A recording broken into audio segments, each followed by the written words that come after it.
Halo teman-teman, kali ini saya akan membahas mengenai batang anggur. Bagaimana agar batang anggur besar dan bulat sempurna? Ini adalah hasil dari pengamatan para master-master yang biasa mainan rootstock ya. Kita rangkum lalu kita praktekkan. Ini adalah batang anggur ninel, terlihat ini gepeng. Ini usia tanam 4 bulan. Ini kemarin belinya bulan April, kita taruh sini bulan April. Gepeng dan sangat kecil di usia 4 bulan. Bisa kita lihat batangnya sangat kecil dan gepeng ya.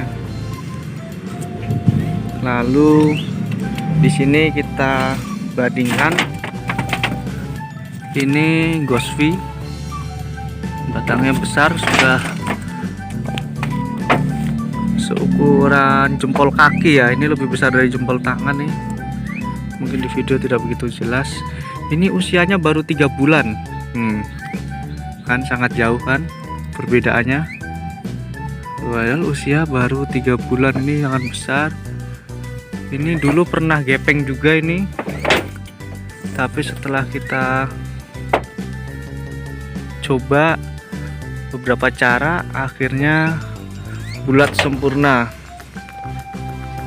Bulat sempurna ya, sangat gilik, sangat cakep lah kalau menurut saya nih ya. Jadi tunas air pecah bawa bunga ya, walaupun bunga tunas air itu seperti ini ya, bunga-bungaan. Tapi saat saya lakukan merapikan cabang, ini butnya pecah bawa bunga seperti ini. Banyak but yang pecah bawa bunga. Ini contohnya, bisa kelihatan tidak ya?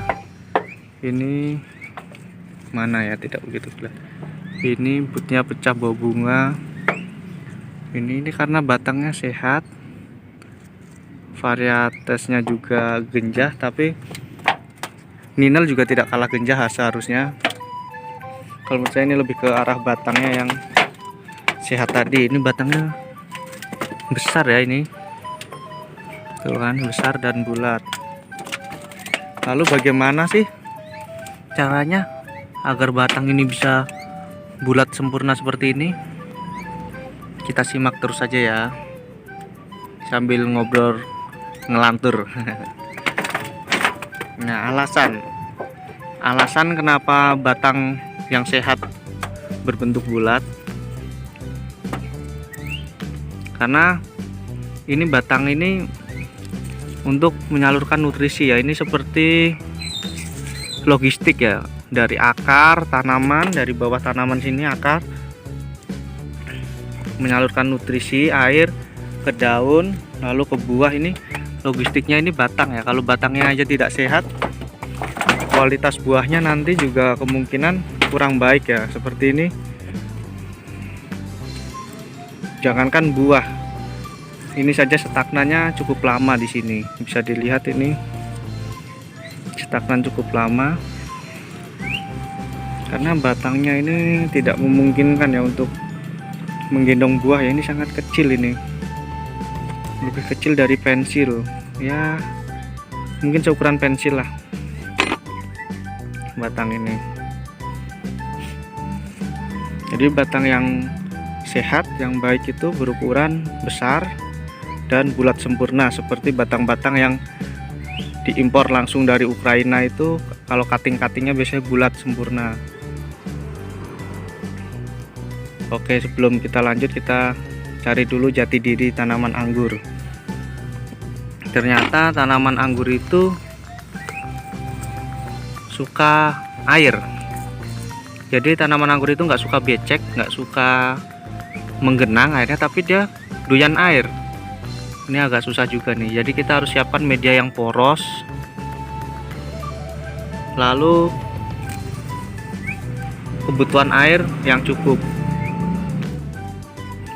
Sebab batang anggur gepeng ini ada beberapa hal, akan kita bahas satu persatu. Yang pertama adalah karena kurangnya nutrisi dari tanah. Ya, kalau menurut saya ini sudah sangat baik nutrisinya di tempat saya ini. Kemungkinan bukan karena itu. Yang kedua, karena kurang air atau kekeringan. Nah, ini yang sering terjadi karena ini di atap, di planter bag kita nyiramnya sehari sekali dengan air kurang mencukupi, hanya 1 ember biasanya. Dan kita lihat tanamannya pada gepeng semua. Awalnya itu seperti itu. Akhirnya kita menggunakan ini, nanti kita bahas ya, irigasi ini, irigasi tetes atau wick ini ya, wick. Terus yang ketiga, bisa jadi karena jenis RS rootstocknya kurang adaptif dengan tanah. Nah, kalau ini kan kita menggunakan media yang sangat bagus, jadi bukan karena itu. Ini medianya sekam bakar, sekam mentah, kotoran hewan, ditambah kompos ya. Lalu karena jumlah daun sedikit, nah ini yang bisa jadi referensi ya. Karena waktu itu saya mengikuti master yaitu tunas air dipangkas. Nah, lalu tunas airnya saya pangkas juga. Akhirnya lama kelamaan daunnya itu mengering seperti ini juga, ada yang rusak dan mati. Daunnya kering, daunnya mati lalu gugur. Nah, dari situ daun tunas air tidak ada, daun tidak ada di sini. Akhirnya tanaman menjadi menua. Nah, berawal dari menua itu keluar mengkayu seperti ini, padahal pohonnya masih kecil. Itu yang menghambat pertumbuhan ya. Kita bisa lihat di beberapa channel YouTube teman-teman pengangguran itu, mereka masih banyak kontranya ya tentang tunas air dan daun. Tapi saya lebih percaya kalau tunas air dan daun itu harus dipelihara. Yang keempat, jumlah daun sedikit. Nah, itu sama seperti tadi, jumlah dari pemangkasan tunas air itu, jika daunnya mengering seperti ini, maka jumlah daun akan berkurang drastis. Jadi proses fotosintesis juga terganggu. Jika pemangkasan seperti ini, daunnya dirontokin seperti ini ya, seperti ada yang pruning, ada yang pada usia pohon kecil, ini akan membuat pohon stagnan, gepeng, dan batangnya tidak mau membesar ya. Ini padahal ini sudah sangat vigor di sini di ujungnya ini, tapi karena pemangkasan daun dan tunas air, jadi batangnya menua,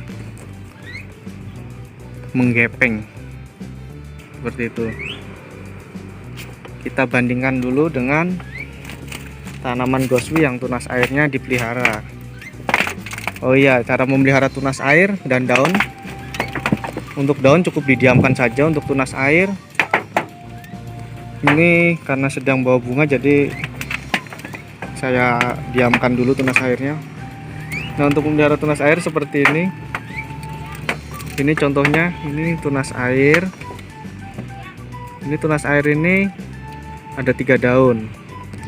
Lalu kita ingin pelihara berapa daun? Seandainya saya ingin pelihara 3 daun, maka ini ujung sini kita potes, jadi kita biarkan 3 daun saja. Jadi ini seperti daun tambahan. Dengan adanya daun tambahan seperti ini nutrisi akan banyak ya di sini ya. Jadinya batangnya akan banyak mengalirkan nutrisi.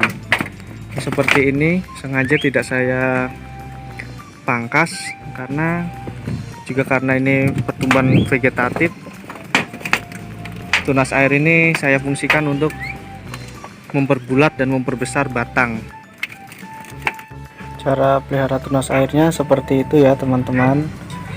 Caranya dengan tunas air dibiarkan saja, lalu kita butuh berapa daun, seandainya ini 1 2 3 4, lalu bisa kita potes di sini ini agar tunas air tidak menjadi batang, tidak menjadi cabang ya. Jadi tunas air hanya untuk membantu proses fotosintesis. Ini bisa dilihat batangnya membulat, ini sudah sangat bagus untuk ukuran entres. Lalu lihat batang utamanya bulat sempurna, sangat bagus ya teman-teman. Ini karena pemeliharaan tunas air. Lalu selain pemeliharaan tunas air, yaitu dengan kecukupan air. Dengan air yang banyak, maka tanaman tidak akan kekurangan air. Kekurangan air akan menyebabkan tanaman menjadi gepeng, bahkan hingga gepeng retak, kebelah tanamannya. Ini saya menggunakan sistem wick. Sistem wick ini biasa dipakai untuk hidroponik ya teman-teman. Ini bisa kita lihat saya menggunakan jeligen ukuran 10 liter. Jeligen ini dihubungkan menggunakan sumbunya menggunakan kain flanel yang dipotong, lalu ya seperti itu saja masangnya. Itu secara otomatis air akan mengalir seperti sistem irigasi tetes, tapi ini lebih smooth, yang artinya ini hemat air. Jadi hanya untuk kebutuhan tanaman saja, tidak sampai menetes kemana-mana. Bisa kita lihat ini di sini tetesannya pun sangat lama. Ini kita tunggu sebentar. Ini pada tanaman dograde ya teman-teman, tuh menetes seperti itu per sekian detik ya. Kita tidak tahu berapa detik itu, tidak pernah waktuin. Yang pasti airnya tidak mengalir kemana-mana, jadi cukup untuk kebutuhan tanaman saja. Setiap hari jerigen itu kita isi, kita beri nutrisi juga. Jadi ini semi hidroponik ya teman-teman. Bisa kita lihat ini contohnya pada tanaman gosbinya, dimana tanaman anggur itu sangat menyukai air. Ini sudah disiram setiap hari, kadang pagi sore tanahnya basah, namun akarnya itu tetap mengejar dimana air itu turun. Ini bisa kita lihat kain flanelnya ini, jika ditarik itu disulam oleh akar. Jadi ini kain flanel ini penuh akar ya, tuh bisa dilihat akarnya sangat banyak. Ini juga akar semua, bisa kita lihat lagi. Ini kalau bisa ditarik, sebelumnya akarnya banyak seperti ini, pernah saya tarik itu kainnya itu seperti dijahit menggunakan akar. Jadi akarnya itu menjemput air. Jadi serakus itu tanaman anggur terhadap air hingga akarnya datang ke sumber air. Jadi teman-teman jangan takut tanaman anggurnya busuk akar jika tanaman anggur dalam keadaan sehat, daunnya banyak dan medianya poros. Dengan media yang poros tidak akan busuk akar. Dengan daun yang banyak atau kondisi bukan saat sedang pruning, insya Allah ada yang menampung kelebihan air, yaitu daun. Namun jika teman-teman sedang pruning, jangan sekali-kali melakukan pemangkasan daun. Ini bisa kita lihat batangnya bulat sempurna.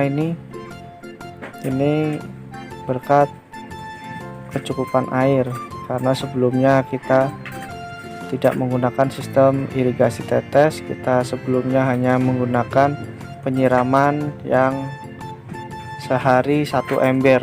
Itu kurang ya teman-teman. Terima kasih teman-teman.